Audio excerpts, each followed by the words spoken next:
everyone, welcome back to my channel. I'm your host Miss KK and this is The Wave. It is your weekly show that looks at topics related to personal, family and business finances, and our hope is that by the time we get to the end of this series, you are really better equipped to make sound financial decisions. If you are new here, thank you so much for stopping by. We really appreciate having you on board. Please consider subscribing, and if you're already a returning subscriber, an awesome appreciation to you guys for always interacting in the comment section below, as well as on our various social media platform. We really appreciate, as doing that helps us grow this amazing community. All right, we are officially in the second month of the year, and last week we reflected on some of our January goals. For some of you guys that are following me on Instagram and Facebook, as well as on my WhatsApp status, I have been posting bits and pieces of the construction. We are currently busy constructing on a house that we bought with the bank, and the extension we are making, we are doing so cash, and that means that a significant portion of our income has been going toward that construction project, and we are really just hoping to wrap that up so we can move on to other exciting projects. Also last week I had an opportunity to give away two of my finances books to a friend that is a doctor, and she really just relayed to me her experience that she doesn't have any formal education on money, but she picks up a lot of her knowledge from reading books, magazines, as well as watching YouTube videos like this. And I actually believe that is the best way for you to do it, because you can do it at your own time.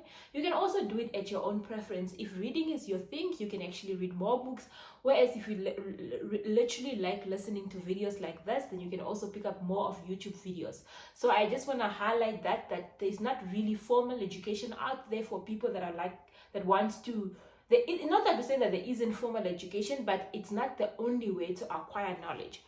And for some of you guys that have also been following me on my social media platform, you would have noticed that we recently just relocated from Walvish Bay to Windhoek, and in that process I had to do a lot of cleanup, and one of it was to actually get rid of magazines. If you did watch my story on Instagram at some stage, I also did a story on things I no longer buy, and then one of it was actually magazines. I used to be like a jack of all magazines, especially at the airport, and airport's actually not the best place to buy magazines or anything in particular, because airports are normally expensive. So the reason why I actually stopped buying magazines is because most of the time you buy a thick magazine, you only find one or two articles that you're interested in. The rest really is just browsing through, and then your money has gone down the drain. So in that process, I actually threw away quite a lot of magazines, but I kept some of it that I actually thought there were some things that I potentially never read that are interesting, or now that I'm actually into this money talk, I can actually learn one thing or two. And this magazine is actually an entrepreneurship version. As an October 2015 version, which makes sense for me because I started working in 2015. So that in that year, I invested a lot in financial literacy, especially, magazines, because that was the thing that I used to like at that time. So today, I did actually also pick it up as I was picking on this side now. And I saw an article that I really thought it was a very good one to actually share with you guys. And the article is under the title Simple Strategies for Better Money Management, and it's by J.D. Roth. I'm in any case not claiming any credit for the tips I'm going to share. It's written by J.D. Roth. It's from this magazine. I'm simply taking the tips because I think they are worth sharing, and we will all learn from each other. So without further ado, let's get right into the discussion. So he is basically reminding us that smart money management is more of understanding than math. You need to just get the basics, fundamentals of money management right. And he actually highlights from an onset that the number one rule is to actually spend less than you earn, so that every single month you actually have money aside that you can either invest or save. And he said you must invest or save regularly, not just once a month, once a year, or when you get money. You must try and build a rhythm of saving regularly, and you must do it as early, as often as you can do it, so that you can take advantage of the time value of money as well as the compound interest. So that is the basic trick of money management. So he then goes and discusses various tips that I'm going to share here. I may read some portion of it, I may just elaborate what he actually said in the article. So let's get to discover what his tips are. Number one, He says there are no secrets. There are no secret to smart money management. He said the basic of wealth building has been well documented for centuries. Stop searching for shortcuts, secrets, and focus instead on the simple things your parents and grandparents taught you. Then he referenced a very nice book, which is The Richest Man in Babylon. Basically, there is no shortcuts, and a lot of you guys like shortcuts. That's why you fall trap on this pyramid scheme of my life chain 24/7, or you see a forex trader that promises to triple your money in 30 days. Guys, you need to understand things are there documented. I'm not saying you don't make money from forex. All I'm saying is you need to go into forex when you understand how trading of currency works, when you understand the risks involved, when you understand the return. So have a chat to your parents, have a chat to your grandparents, have a chat to your friends, listen to videos like this so that you can actually understand that things are already there and there's nothing really hidden or for you to discover. That is number one.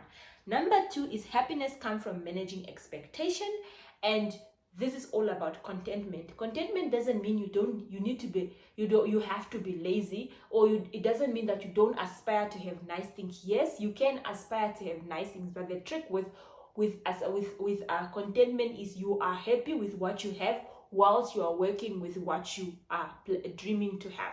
So it's not about, it's basically living in the moment, appreciating what you have while still knowing that you can get to a better place in point B. It's not always hoping to get to point B and actually forgetting to enjoy that at some stage you have what you prayed for. So that is all he's actually talking about in this second tip.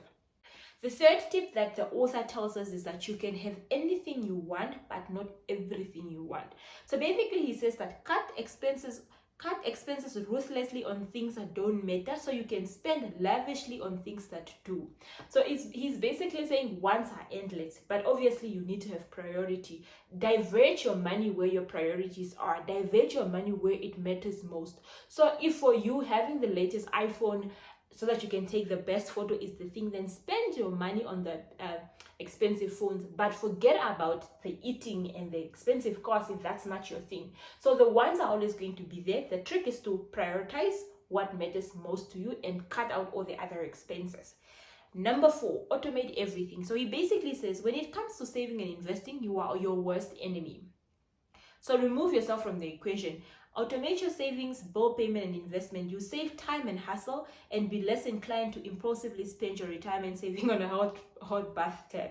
So he's basically saying that for a lot of us, the reason why we are not growing, the reason why our money in the bank account is not accumulating is because we are being our own worst enemy.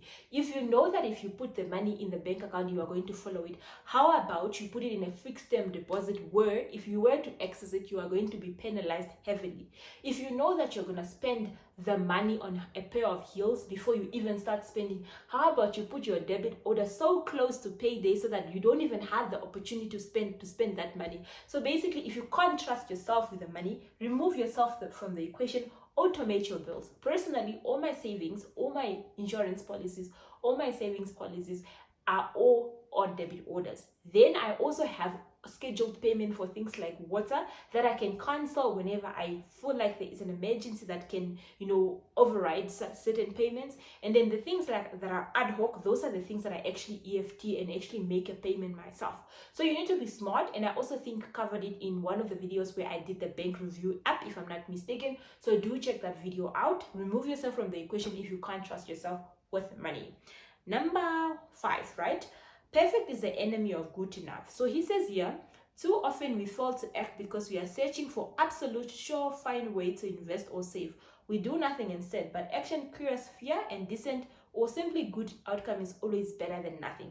So basically, most of us that are actually not determined to go on this financial journey, we want to get our money better. We are so wasting time in, I first have to invest, then I have to attend the seminar, then I have to find the best way to invest, then only after that you will start. But in the meantime, you're losing out on time, and you're actually losing out on decent return that you could get. So while you are finding that best account that can get you a return higher inflation, while you're understanding how the stock market works, How about just putting your money in a 32-day account where you get a little bit of interest? It is still better than nothing. How about you actually start putting that money in the bank account so that by the time you actually figure out how the stock market works, you actually have a lump sum to start off with. So avoid procrastinating and just start where you are with whatever little knowledge you have. And as you pick up the knowledge, as you find the good way to invest, you actually then are already somewhere. And the next one is don't make excuses. He basically say don't blame the president, your ex, your business partner for your financial situation. Your circumstances might not be entirely your fault, but they are your responsibility. Yes, this is very, very important, especially for the young graduates that are sitting at home not having jobs. Yes, my heart goes out for them, and we blame the president that the economy isn't able to, create all the job to absorb all the graduates. But the one thing that we need to realize that we are still responsible for our future. No one is gonna come and present you an opportunity if you are sitting at home. You ought to go out there. You ought to start a business that doesn't require any capital, or at least that doesn't require minimal capital. I'm not saying you're not trying. I'm saying it is still your responsibility to improve your situation. Stop procrastinating, stop blaming others, stop throwing yourself a pity party, and actually take action that will make sure that you are not finding yourself at the same place where you found yourself last year. So basically that's what he is saying in this tip. All right, tip. And lastly, he said nobody cares more about your money than you do. And he says, so don't wait for someone else to tell you how to save or how to invest or get out of debt. You have the guts and the brains to run your own business. Do the same with your bank account.